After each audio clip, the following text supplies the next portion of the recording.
What if I told you that every time you say yes when you mean no, you're not being kind, you're being cruel? Cruel to yourself, and ultimately cruel to others?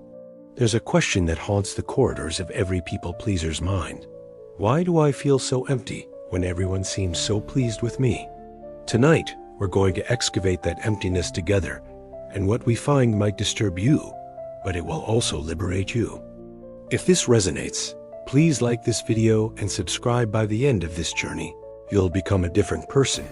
So stay till the end, because what Carl Jung discovered about the human psyche will shatter every comfortable lie you've told yourself about being nice. Listen closely.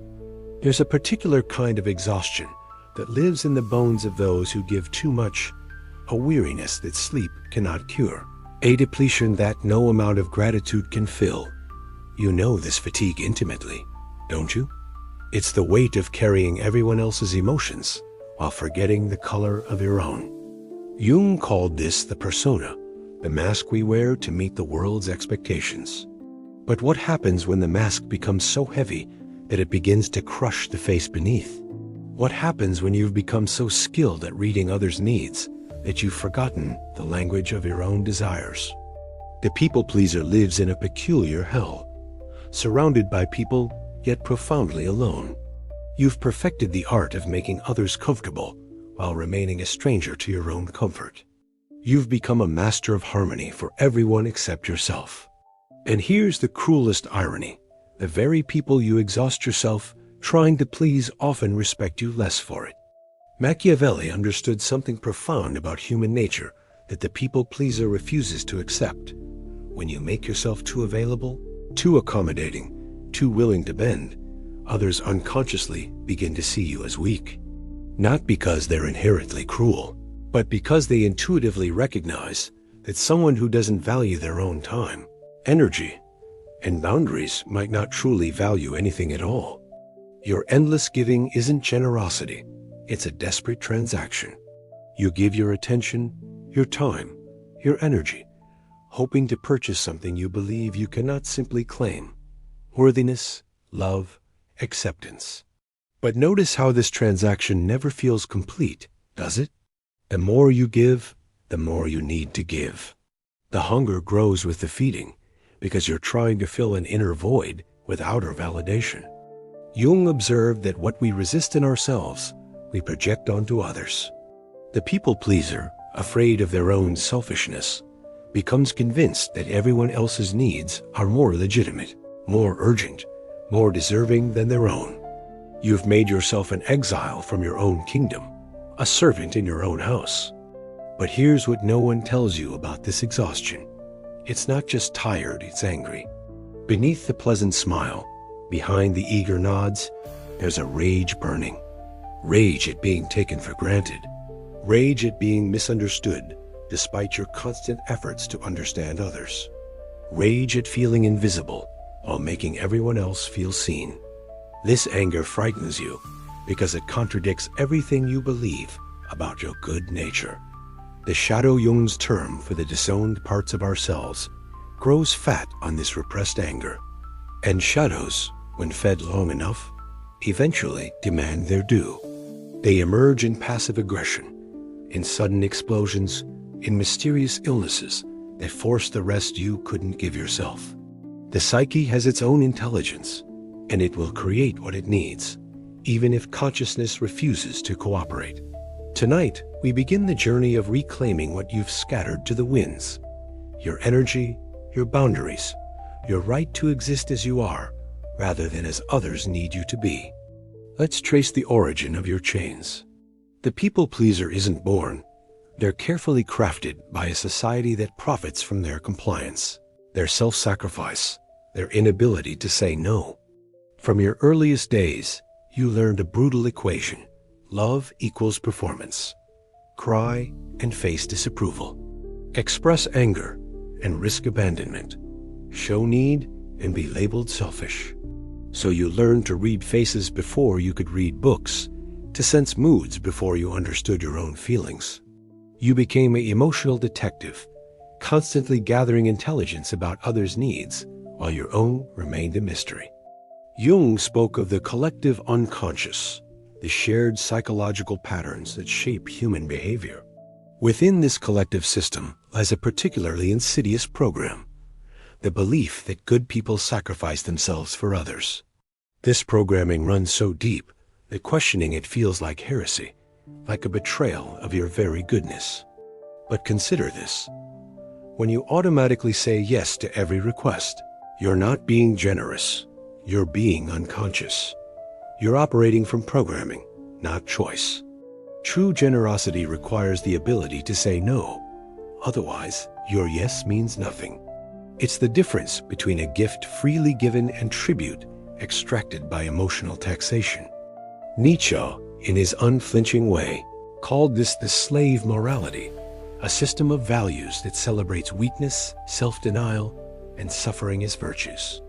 The people pleaser has internalized this morality so completely that they feel guilty for having needs, ashamed for setting boundaries, and selfish for pursuing their own happiness. Look around you. The modern world is designed to extract your energy. Social media algorithms feed on your need for approval. Consumer culture thrives on your sense of inadequacy. Employers profit from your inability to protect your time and energy. Everyone benefits from your people-pleasing except you. This conditioning runs deeper than conscious thought. It lives in your nervous system, in the way your body tenses when someone seems displeased with you, in the immediate anxiety that floods your system when conflict appears on the horizon. You've been trained like Pavlov's dogs to respond to others' emotional states with immediate compliance. But here's the truth that society doesn't want you to discover. Your endless availability isn't actually helping anyone. When you solve problems that others should solve for themselves, you rob them of growth. When you absorb emotions that others should learn to process, you enable their emotional immaturity. Your people-pleasing might feel like love, but it often functions as control, a way of managing your own anxiety by managing others' responses. Jung understood that the path to psychological freedom requires facing uncomfortable truths about ourselves. Here's one such truth. Much of what you call love is actually fear. Fear of rejection, fear of conflict, fear of standing alone in your truth. This fear masquerades as compassion, but real compassion sometimes looks like letting others experience the natural consequences of their choices. The conditioning that created the people-pleaser also created a profound disconnection from your own instincts, your own inner guidance system. You've become so attuned to external signals that you've lost touch with your internal compass. You know what everyone else needs, but remain mysteriously blank when asked what you want. This disconnection isn't accidental, it's systematic. A person connected to their own power, their own truth, their own energy is harder to manipulate, harder to exploit, harder to control. Your people-pleasing serves everyone's interests except your own, and this isn't a coincidence. The awakening begins when you realize that you've been living in a house of mirrors, endlessly reflecting others while remaining invisible to yourself. There comes a moment in every people-pleaser's journey when the soul rebels, when the exhaustion becomes unbearable, when the emptiness echoes too loudly, when the anger can no longer be contained. This moment feels like death, but it's actually birth, the birth of your authentic self. Jung called this process individuation, the journey of becoming who you truly are, rather than who others need you to be. But individuation requires something that terrifies the people-pleaser more than anything else: withdrawal. Not from life, but from the compulsive need to be all things to all people. Sacred withdrawal is not isolation, it's conscious unavailability. It's the radical act of taking your energy off the market, of no longer offering yourself as a solution to everyone else's problems.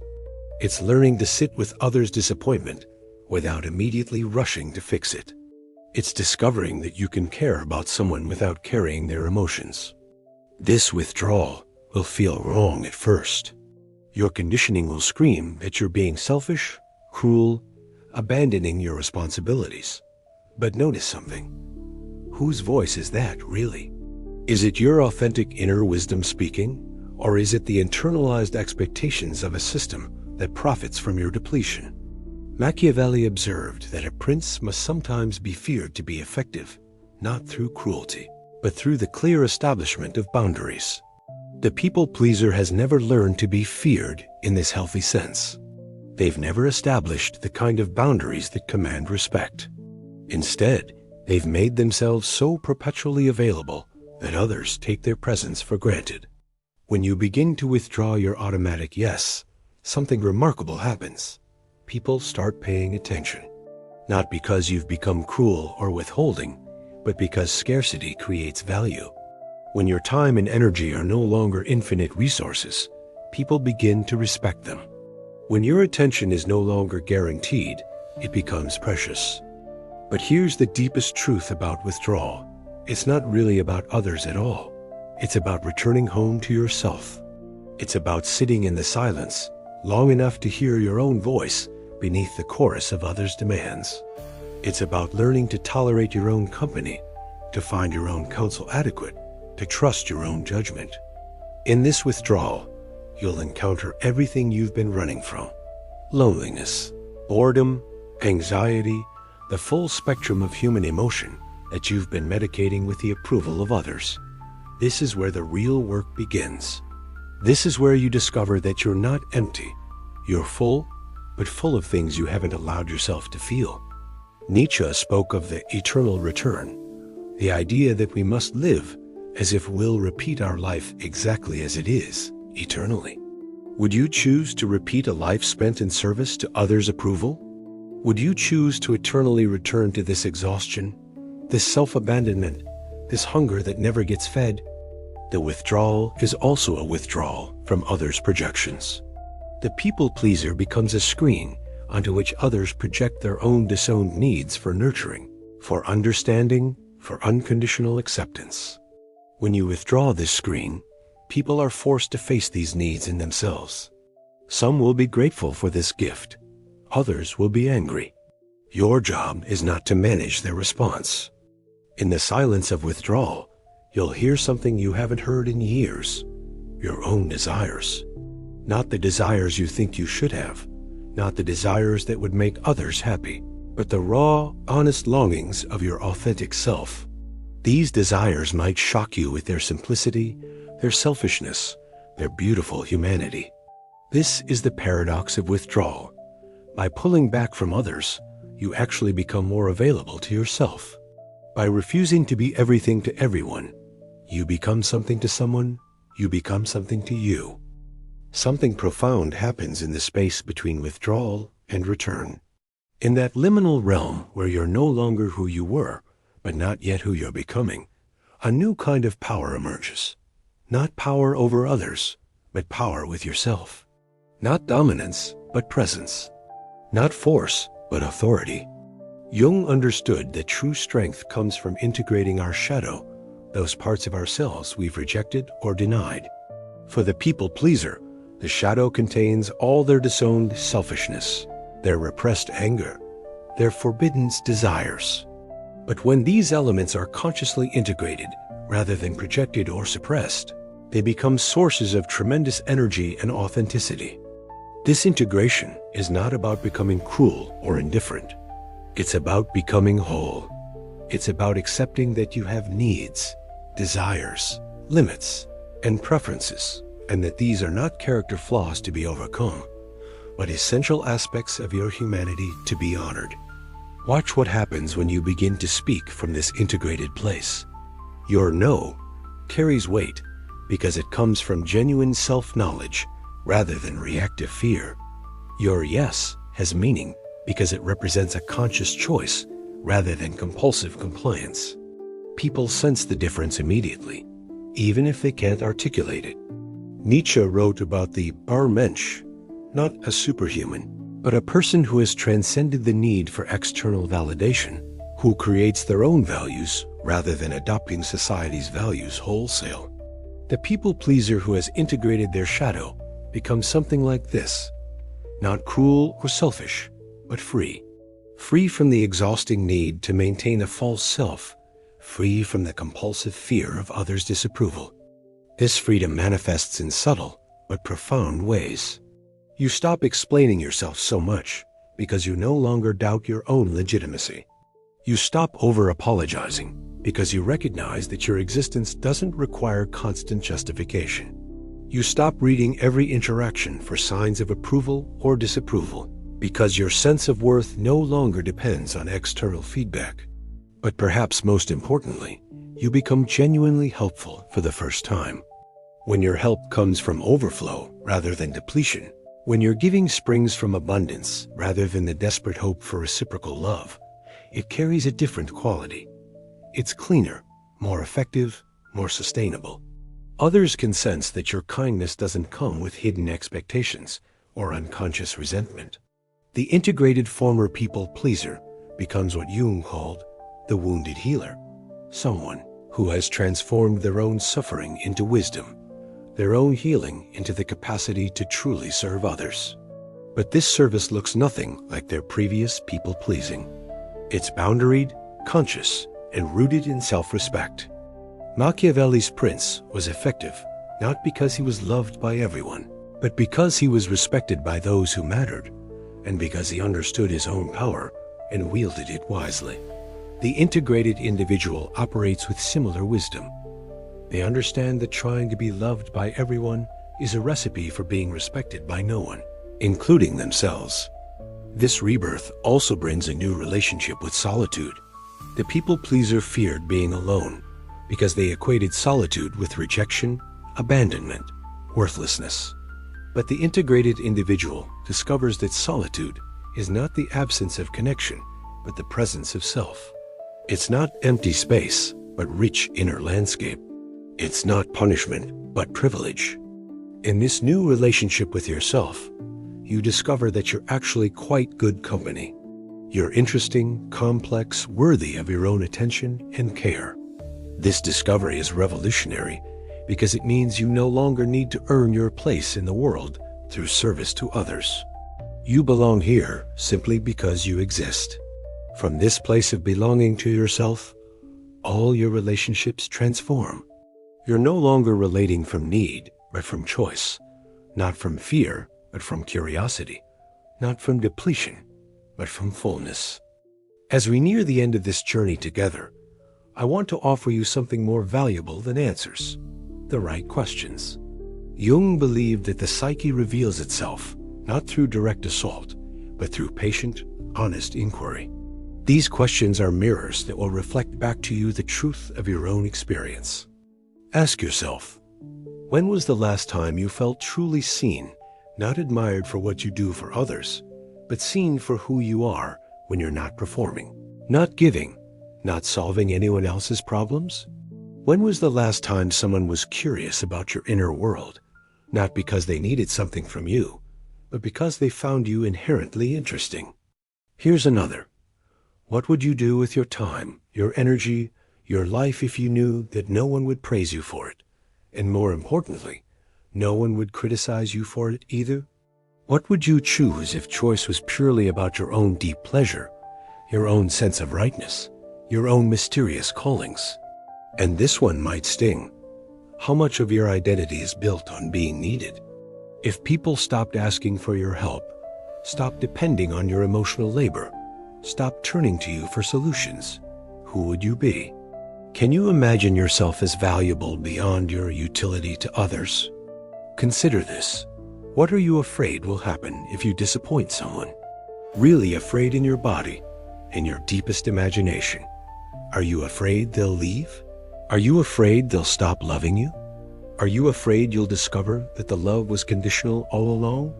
And if that's true, if the love was always conditional on your performance, was it ever really love? Jung often spoke of the dreams that reveal our deepest truths. So let me ask you about your dreams, not the ones that visit you in sleep, but the ones you've buried so deep you've forgotten they were ever alive. What did you want to be before the world taught you what you should be? What called to you before you learned to respond only to others' calls? Here's a question that might liberate you. What if your people-pleasing isn't actually about love at all, but about control? What if your endless accommodation is your way of trying to control others' responses to you, to manage their emotions, to guarantee a certain kind of safety? And if that's true, are you ready to release that control and trust that you can handle whatever comes? Nietzsche asked us to consider, what if this life, exactly as you're living it now, was going to repeat endlessly? Would you say yes to that? Would you choose to people please for eternity? Would you choose to exhaust yourself in service of others' comfort forever? If not, then what needs to change, and what's stopping you from changing it? Here's one more, and it's perhaps the most important. Who taught you that your needs were less important than everyone else's? Whose voice tells you that you're selfish when you prioritize yourself? And whose permission are you waiting for to finally put yourself first? But maybe the ultimate question is this: what would love look like if it didn't require you to disappear?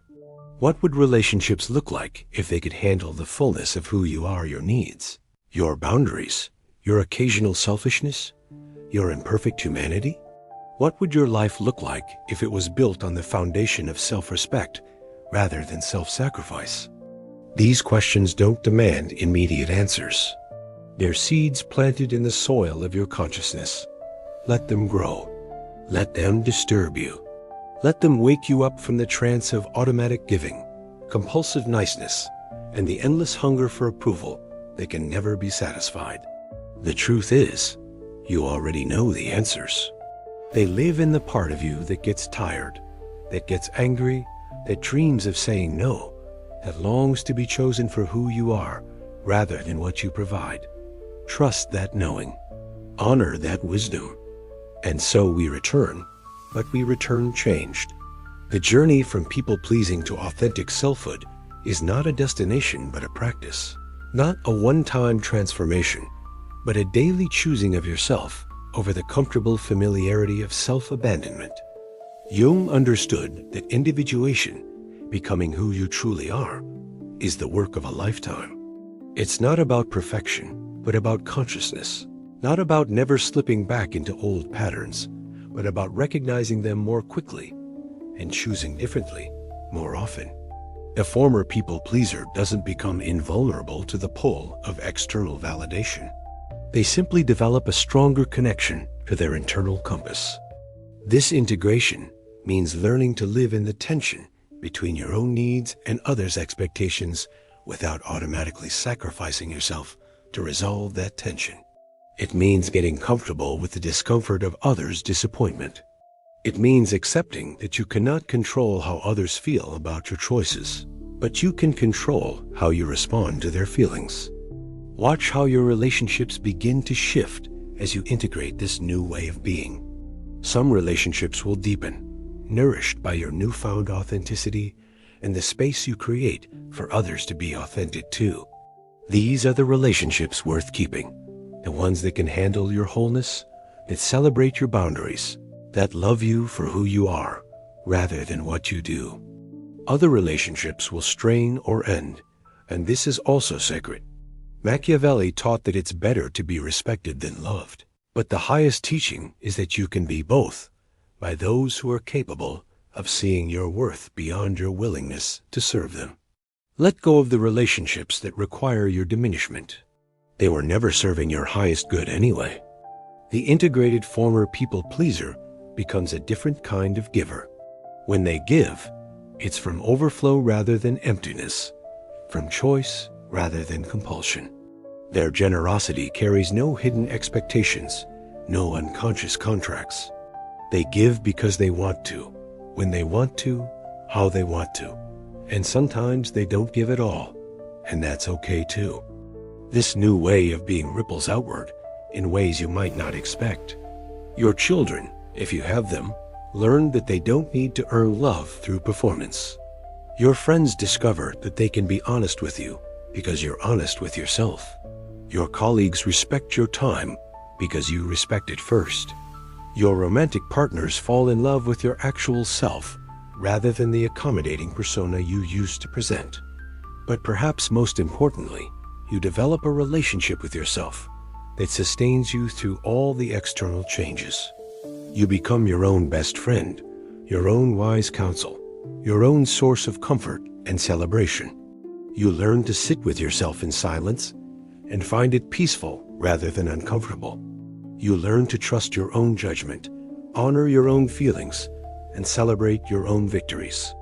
This doesn't mean you become selfish in the crude sense.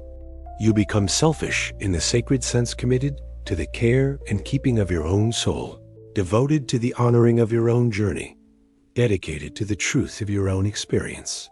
From this foundation of self-respect, you can offer the world something it desperately needs: a person who knows their own worth and therefore doesn't need others to provide it for them.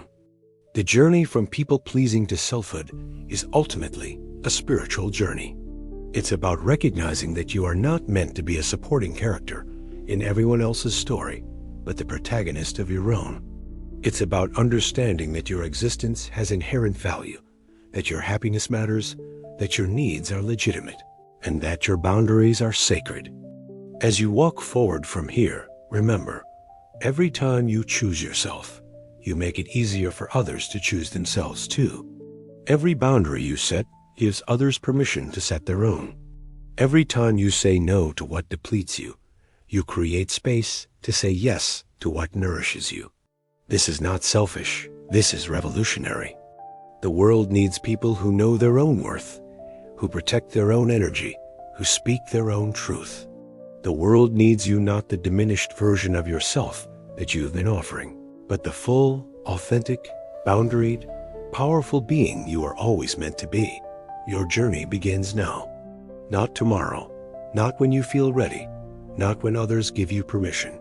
Now, choose yourself, honor yourself, trust yourself. You are worth it. You have always been worth it.